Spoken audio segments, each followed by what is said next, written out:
Mm. I'm going to rip this shit. I'm gonna rip her. Welcome back to part 2 of the Brown episode on Drinking Buddies. Brandon and Trevor here. We got some fancy new glasses to try out, and we have 4 more Browns to try out. Starting her off strong with Shorts Brewing Bel Air Brown, a 7% classic American brown ale. Shorts Brewing is in Elk Rapids, Michigan, and I have still yet to go there. I was gonna say, where is Elk Rapids? I have no idea. Is the mic on? 7% brown by Shorts. See, that would have won last episode. Yeah. The 7% makes it thicker, makes it a little creamier, and it's literally just still a little bit of smoke.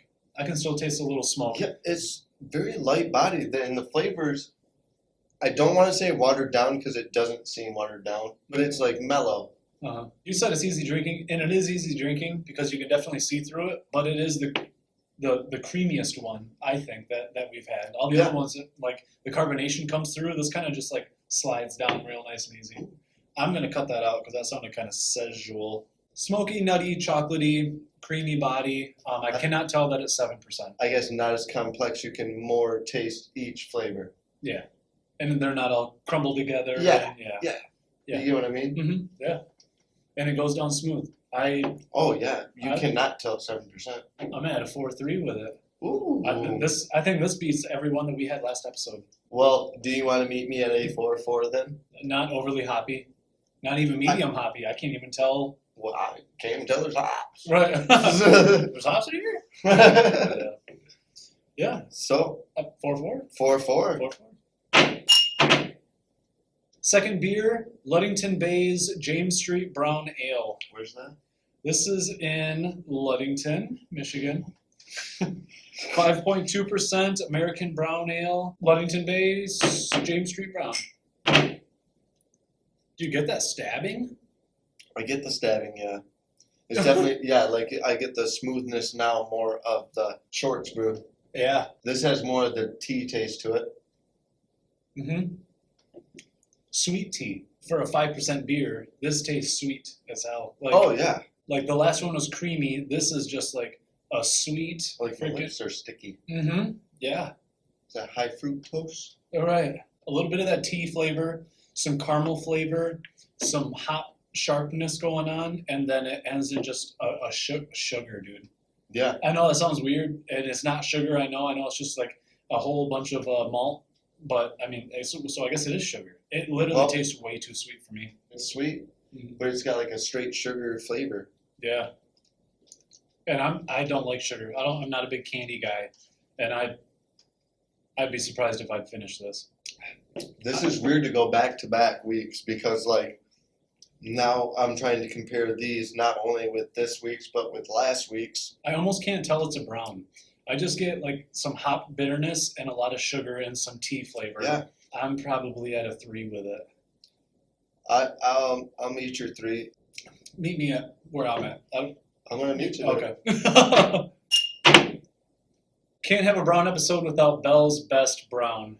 Bel's in Comstock, Michigan. This is a 5.8% American brown ale. Bel's Best Brown. Wow. As much flavor as the Bel Air, but I just don't think it's creamy. I think it finishes drier, so the carbonation comes through more now. I have to disagree with you on that one. I feel like this is a little bit less flavor. There was something about that Bel Air that you could pick out like every flavor. Okay. You know what I mean? And this is kind of all mashed together again, but okay. I feel like this does have more flavor. Okay, I get no smoke. Yes. It's caramel and nut. It's slight caramel and it's mostly nutty flavor. I don't really taste a lot of chocolate. My mouth actually tastes like really light coffee. Like I almost feel like that might be the hops. I wonder if it's hoppier. It is hoppier. Yeah. Because you get the ting. Yep. She in there. Nice cream. Nice and clean and crisp. The hops come through at the end pretty well. Slight caramel and nutty. It's not sweet. It kind of finishes a little on the drier side with probably the amount of hops Yeah. that I can feel. I agree with you there. Yeah. Leaves you want to drink a little bit more. I feel like it is on the smoother side. And that's why I think the drinkability of this is a lot higher than most that we have already had. So Yeah, I really like this one. Yeah. So yeah, I think a 4-3 on this is. I'll hit it with that for sure. Well, hold on. Yeah, I don't know. I like this. I'm drinking it quick. I don't know what the heck's going on. I like it a lot. Fourth and final beer. I don't think we've ever had them on our channel yet. Beard's Brewery's Deez Nuts. Beard's Brewing is in Petoskey, Michigan. Deez Nuts is a smooth, nutty, caramel flavored brown ale with a medium body. Has a hearty addition of oats balanced out by subtle English varietal hops. Pairs perfectly with pumpkin pie, changing leaves, roast beef, and sweater weather. Oh. Beard's Brewing's Deez Nuts. First of all, darkest. Yeah. That sucks. I get a little metallic flavor from the can. Yeah, definitely the most smokiest of the day. Yep. Hands down. Yeah. And yeah, I guess that really just kind of takes over everything. It is smoky, but I think it's I get caramel in there, and I actually get a little bit more of like a roasted chocolate flavor, more than nut this time. And maybe that's Like it. a smoky, chocolatey, caramel, coffee roasted flavor. Yeah, like you have to be quick with picking out flavors because like everything's gone so quickly and it's Yeah. just kind of got all the flavors combined, but mostly smoky. You know what I mean? My breath smells like smoke. Right. Somebody's gonna come down here. Yeah, So you're far- smoking in here. Well, the oats is an amazing idea. I don't get that. Do you get like a difference in the body from the oats they put in there? No, but maybe the oats is more holding on to the flavor of the smokiness. Yeah, giving it kind of that. No, it actually kind of makes sense. Yeah, absorbed all that smoke flavor. So whereas there's probably not a lot of smoke flavor, but the oats may have absorbed it. Yeah. Yeah, I could agree with that for sure. I don't know. Yeah, not saying that's what happened, but And it's not a bad smoky or anything. It's not very No. overpowering. I like it actually still. Although it is really, really smoky, I'd probably get this every single time I went to Beards, just because it is real. It's pretty flavorful. not bad. It's different, definitely, than, I mean, probably the most significantly different out of today's lineup. The term I would use actually is almost aggressive. This is actually Ooh. it is, isn't it? Ooh. It jumps in there and it doesn't care, and it just beats your mouth up, dude. There's a lot, yeah. I mean, that's what it's all about, is trying new stuff. I think it's pretty cool. Not your standard brown, but what they did with it is very likable. 4-1. 4-1. Okay. Ludington Bays, James Street Brown, really hoppy, a lot of sweet tea flavor and a lot of sugar flavor, residual sugar, which I've never had in a beer. I did not like it. Hate to say last place. Beard's Brewing, Deez Nuts, super unique, pretty smoky, still a really good flavor.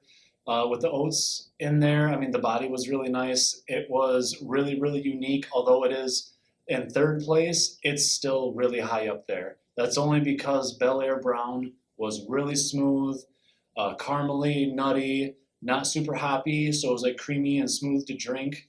But Bell's Best Brown, 5.8%, the most drinkable brown here, and it had awesome flavor. I mean, nutty, caramely, like a tiny little bit of chocolatey.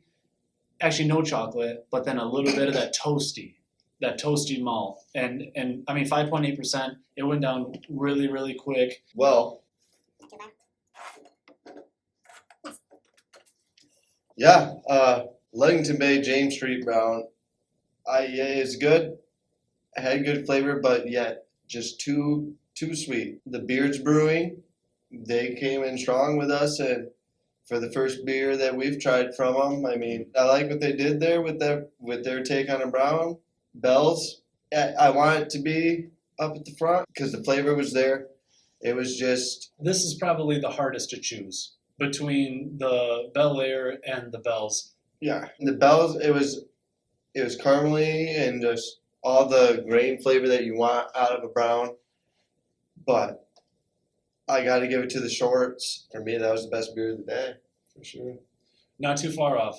No. They were all pretty good. I mean, except for Ludington Bay, unfortunately, but don't be discouraged. Ludington Bay does make a lot of stuff. Their Tangelo Pale, you definitely have to give that a try. That Pale is ale very good. with the Tangelo, the tangerine. Yep. So definitely shout out to Bells and Shorts. That concludes part 2. Both parts, a lot of good beers, and I say we kind of know what we're talking about now when it comes to browns, right? Yeah. At least when I go grab a brown, I know what to expect. Right, exactly. So we got the browns out of the way. We are going to be doing. We got to do it. We're basic white bitches. We got to do a pumpkin episode. So next week we got a pumpkin episode coming up, and hopefully there's some good information on that one as well. So thanks for watching, and we'll see you next time.